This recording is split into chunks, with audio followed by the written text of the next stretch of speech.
So anyway, they need a little bit more of my face time. So and I really, really need to get this process done.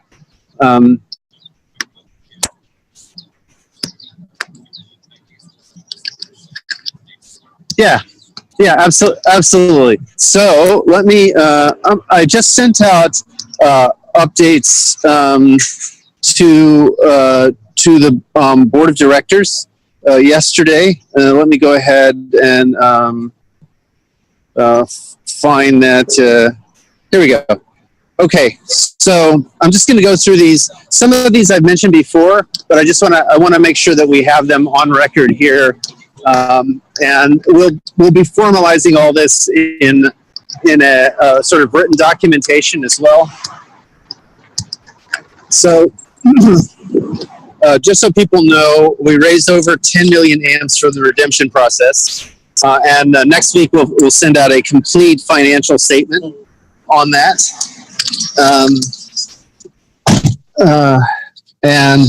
We've executed. We've officially executed as of yesterday, or no, sorry, Monday, the contract with Pyrofax. So that includes a master services agreement, and then 2 contracts for work. One is for development work on the platform, and another is for the continued efforts to write up and disseminate the results on the ladle algorithm, which is critical to the Rolang type system.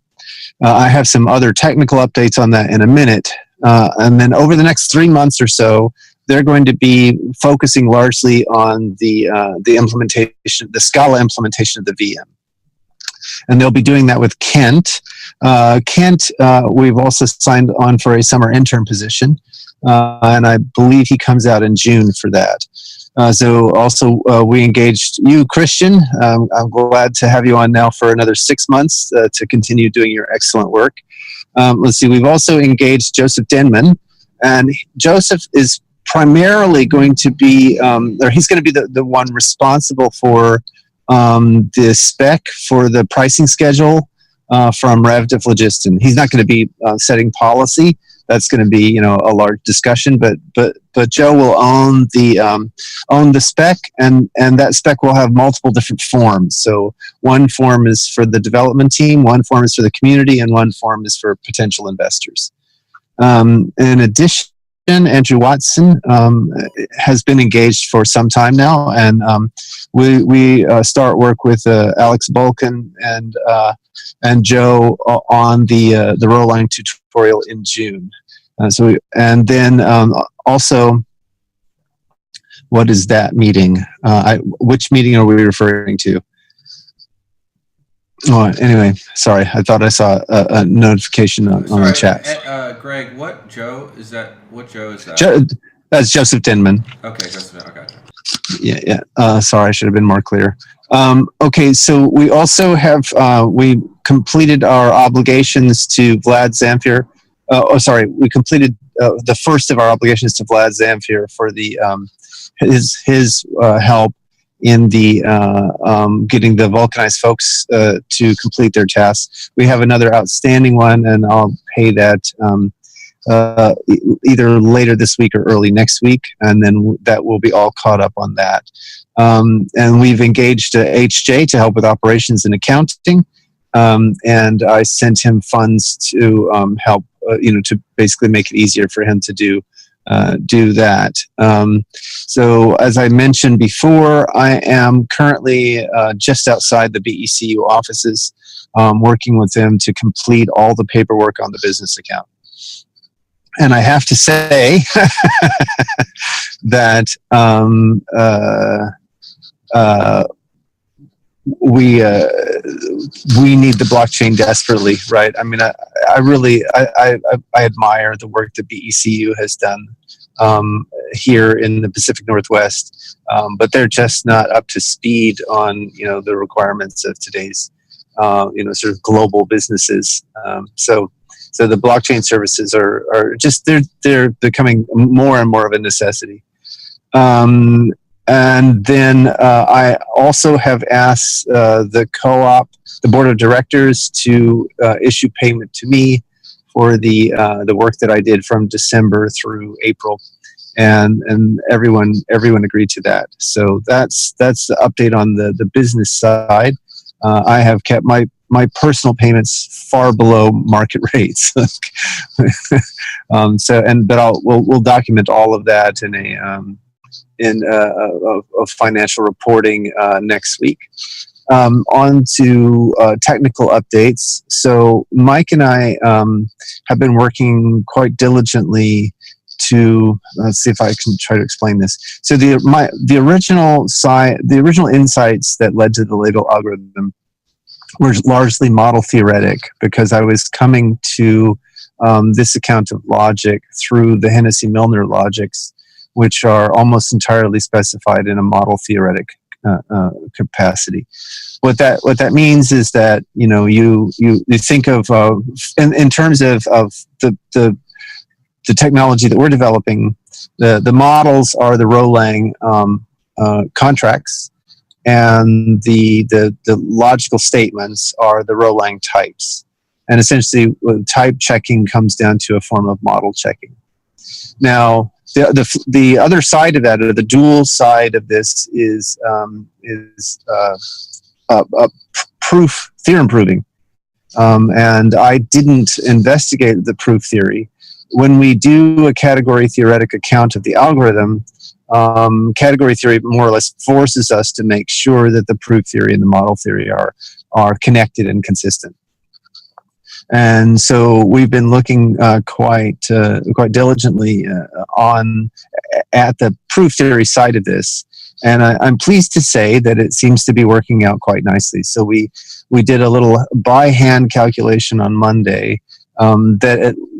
As Mike said, well, on the face of it, it doesn't seem to be wrong,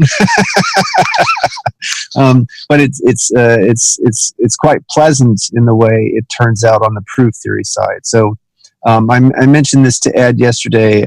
I have been very cautious in not wanting to put any sort of theorem proving capabilities on the docket for the first year and a bit. But we're quite, I'm quite excited that the proof theory side and the theorem proving capabilities will be there for someone to pick up if they want to pick it up and accelerate that. And I'm very much looking forward to getting the papers out to describe the results. So that's that, and then. Two other quick updates one on the technical side and then one on the business side. I spent some time this week and have made some substantive changes to the source-to-source compiler. So I need to run some tests, and if that all works, then I believe that will fix a bug that was blocking the Hello World contracts from being compiled correctly. So hopefully I get that checked in either later this week or early next week. So that's so the compiler is progressing, and then Christian, Ed, and I spent some good quality time last Friday, and we produced the raw material for a video on the roadmap. So Christian Christian collected a bunch of material from Ed and I just talking about the roadmap, and then he has a vision for how to edit that to to put in inserts for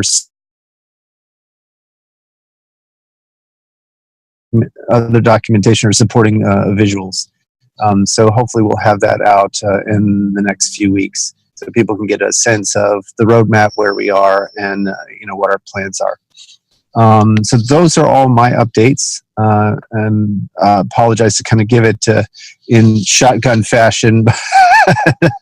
I really want to get this BECU account set up.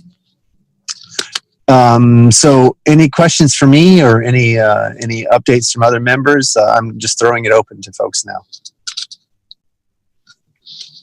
Yeah, one thing, if you send amps to somebody else, maybe you can raise the fee, because the transactions are not processed.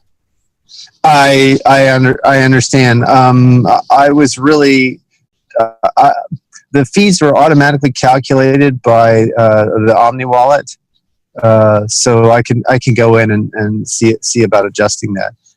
But I mean, really, this is an issue that has to do both with the transaction load on the Bitcoin blockchain, but also with the way the Omni layer works on top of that. I did some consolidation work. Specifically, I took sort of the top 3 or 4 transactions. So the co-op has its own Omni wallet. And HJ, you were asking me an email about which address was that. That's the co-op's Omni wallet. Okay. And then I consolidated the top 3 or 4 redemption addresses into there, and I'll be consolidating the rest of them. That ends up being quite onerous in terms of fees. We're going to end up paying out almost like $100 in fees just for the consolidation, possibly even more, possibly more like $200 in consolidation fees. But that's but thank you for pointing that out, and I just wanted to give some surrounding data on that. Any other questions or comments? Yeah, I talked to my friend who, I think we talked about this in Seattle. I sat down with him and worked out a statement of work so he can manage the Russian community and all the communication with that, and also help you guys translate all your technical documentation into Russian. In order to get that process, I'm going to show him how to do an invoice. Is it best to just send that to HJ? Yeah, I have a process for that. So yeah, go ahead and send that to HJ. I'd be grateful to have something off my plate. Great, awesome, perfect. Okay, 2 other.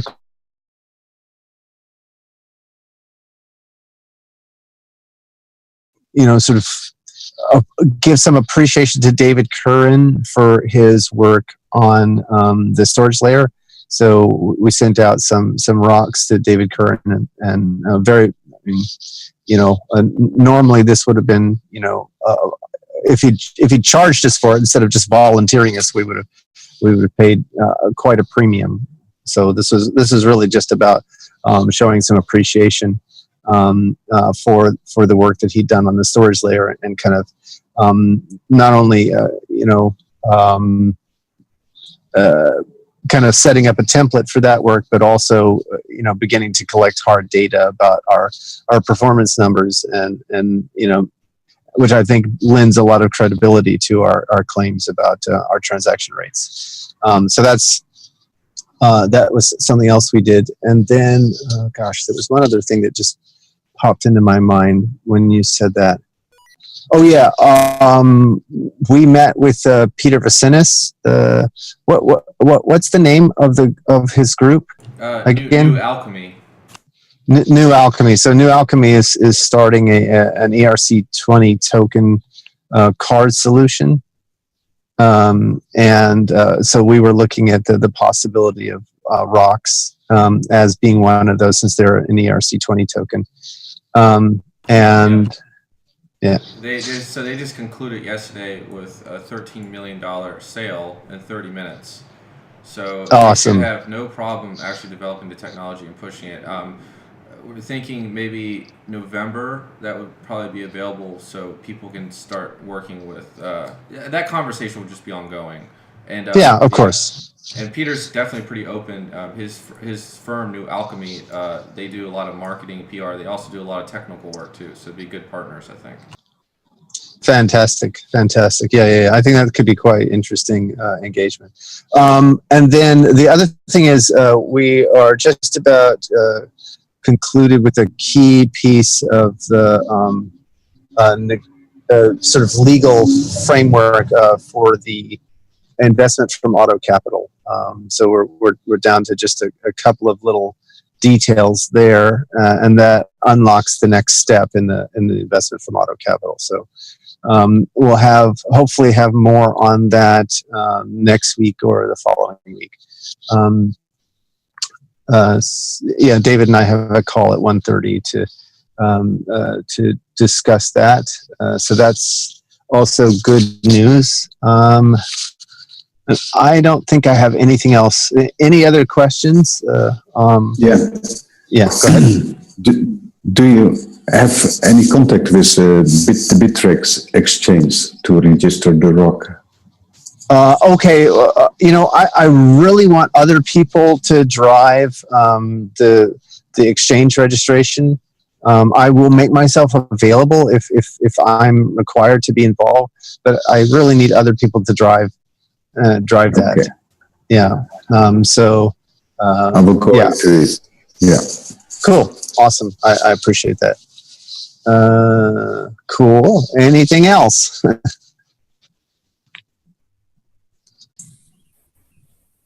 In this case, I'm going to say silence is golden, and yield back the bulk of our hour to the community, and I will jump over to BECU. One thing is, again, Ed. Oh, sorry, I apologize. Ed sent me a bunch of updates, and I almost forgot those. Let me go through those. But one thing Ed said was, really, we're just going to have to get a little bit more moderation on the Slack channel, and I think for sure I'm going to set up some members only channels. So there should be no, it's not to become a member. Once we get the membership process all nailed down, to become a member is not a big deal. It's $20 and filling out some personal information, and so I don't see that as a barrier to entry. Even to sign up for Slack, you have to provide credit card details, if I recall correctly, or to start up your own Slack group. So I really don't think that this is onerous at all. But we need something to begin to request a little bit of more social and more civil discourse. And it's causing me and I think most of the directors to really take a giant step back from the Slack channel, which means that a lot of important questions are not being answered in as timely a fashion as they could. What do you think of David Curran's earlier suggestion of utilizing maybe a Rocket Chat instance for that, setting up maybe for the members? I'm open to that for sure. Yeah. Okay. Absolutely open to that. Okay. So we had a few things. So we've had some investors approach us directly. This is in addition to David Capital, and saying they want to come in under. They would like to engage. And so those conversations are beginning to go apace. Ed has more details on that, but there are people out there who are quite interested in what we're doing, and in addition to Auto Capital, and who want to invest at kind of the large scale.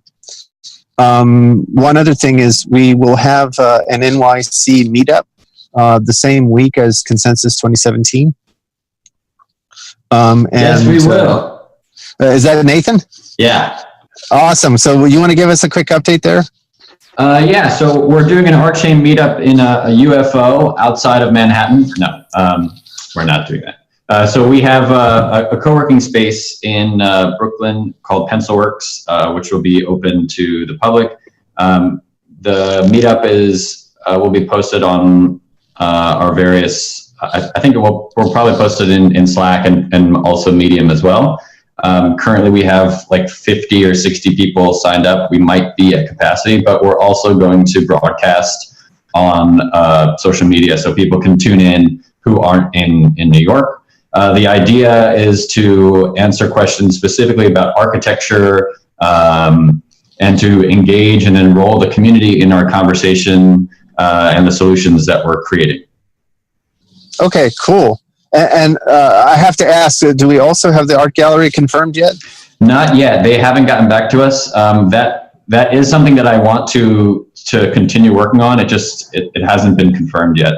I see. Well, if you want someone else to bug them, just send me their details and I'll bug them too.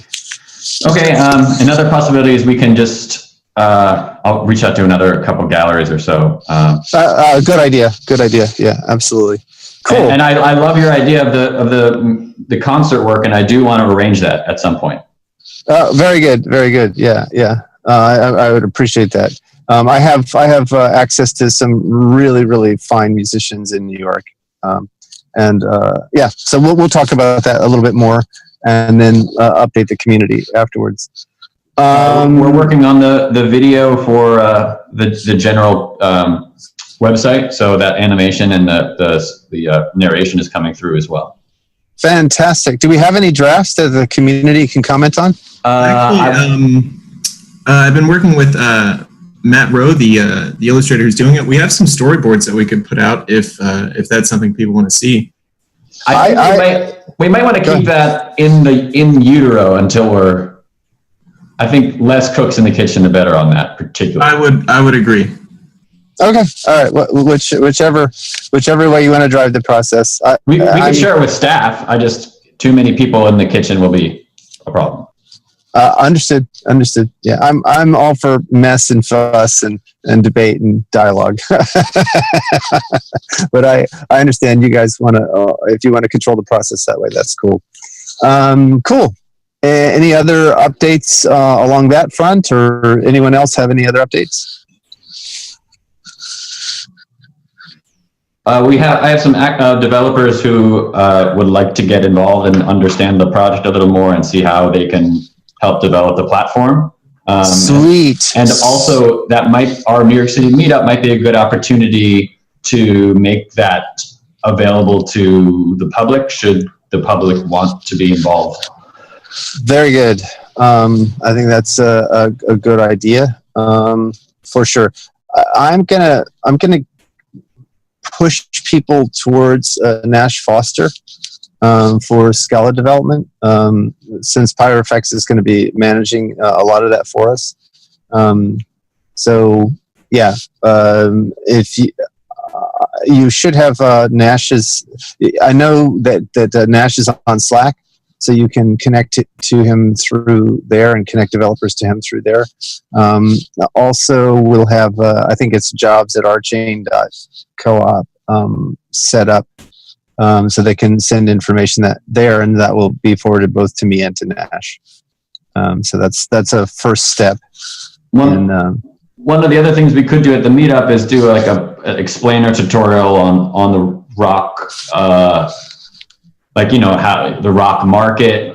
People have been asking about that, so we could do a very easy tutorial on how to establish market, or how to sell, or how to trade. Yeah.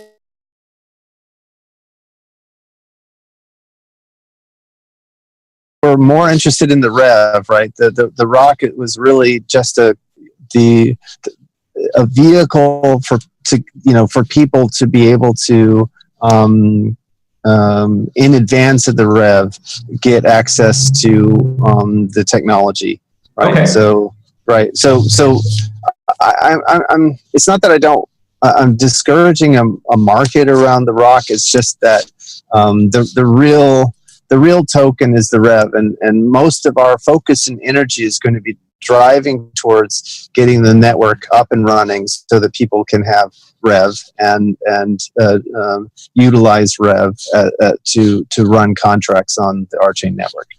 Speaking of that in particular, our designer for the video would love to design icons and specifically design vectors for the rev. So that's also been volunteered. Oh, sweet. That's awesome. We can get some great branding around that. Yeah, that's a great idea. That's sweet. Yeah. He's also submitted an rchain logo, so which we can be in that conversation of redesigning that. Okay, sounds good. I'm looking forward to seeing the candidate designs. And awesome. Anything else? Any other updates along these lines? Pitch deck is coming along with Ed. We'll have it done very shortly. Cool. I'm looking forward to seeing the latest iteration. All right. Unless there's anything else burning, I really should get back to the BECU offices. And but please, if you want to continue the conversation, go ahead. I just have to jump off and make sure that this process gets completed. Okay, we can continue. If anyone has any feedback for the New York City meetup, I'll gladly take it. Okay, guys. I'll see you next week. Or Thanks, Greg. Yep. Ciao. Thanks, Greg. See ya. So if it's okay with you guys, I'm going to end the broadcast. Okay. Just a minute. Yeah, go ahead. I see there's a lot of things that are going on, and it would be nice if some mention is being done in the GitHub members, so that we can create issues and also define projects and so. And it would be nice to follow up on that. Is that clear? Sure. Yeah, definitely. What exactly did you mean, HJ, to make a different directory for each ongoing project as they emerge? No. We can, if necessary, but at the moment it's not necessary. So we can. There's one repository called members, and there we can create issues, and all GitHub members can work on that. Oh, I see. That would also. Okay. Yeah, It's much more constructive than discussing in Slack, for example, about tasks and things like that. Sure. That's great. I personally, I could take a look at it, but I can't guarantee that I can dedicate a lot of time to developing that, unless anybody wants to split the work. Yeah, I can come back to you, and also to Nathan, because Nathan is also doing a lot of work, I see, with his video production and so then he could track more easily what's going on overall. GitHub, if in terms of project execution, the best thing to do might be actually to be on another channel rather than GitHub, like Asana or some other workflow, Trello or whatever. And my only concern is I don't want to sideline. I'd love to enroll everyone here, obviously, but I'd also like to keep to a strict timetable and also a sort of strict workflow. Does that make sense? Are you asking for us to involve you in the creative process, or I'm a little confused. I'm asking all, in fact, to go to GitHub and to participate in the project, what's going on there. So, and I understand that for special projects, they can be done in Trello or another tool. But overall, it would be nice if we could centralize things in GitHub. I mean, it's a simple project management tool. It's a Kanban system. So they see some progress in certain subjects. And you can choose the level of detail, of course. So, but at least they know that the issue is going on or epic is going on, and that it makes some progress. Isn't GitHub specifically for code issues, not like external to code issues? No. You can do all kinds of it. So, for example, I'm busy with a financial process about how to define projects and how to allocate a budget to it. And I post my remarks in GitHub about it. And it has nothing to do with coding. Okay. So maybe next time I can show a bit how it works with some screen shares and so. And Yeah, if you think it's a better project management tool, I'm open to that conversation. I just, whatever the tool is, let's all use it. Yeah, and I think we must avoid going into a discussion again, what's the best project management tool, because it all comes down to the same question, in fact. Right. So if it's Trello or another tool or Taiga or whatever, I'll come back to it. Questions for the NYC meetup from you guys? Yeah, let me just end this broadcast and we take this offline if that's okay. Sure. Yeah.